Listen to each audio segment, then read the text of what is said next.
मरकजी वज़ीर दाखिला अमित शाह का कहना है कि जम्मू कश्मीर में मुकम्मल तौर पर अमन बहाल होने तक पाकिस्तान के साथ बातचीत का सिलसिला शुरू होने का सवाल ही पैदा नहीं होता।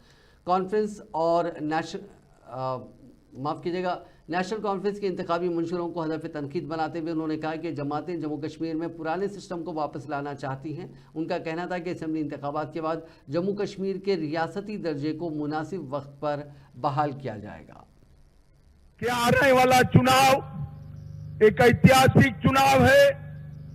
जब से देश आजाद हुआ पहली बार जम्मू कश्मीर का मतदाता दो झंडे नहीं एक तिरंगे के नीचे अपना मतदान करेगा।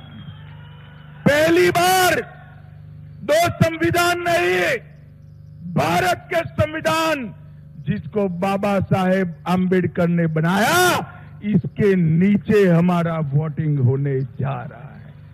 और पहली बार अभी इस पूरे जम्मू कश्मीर सूबे में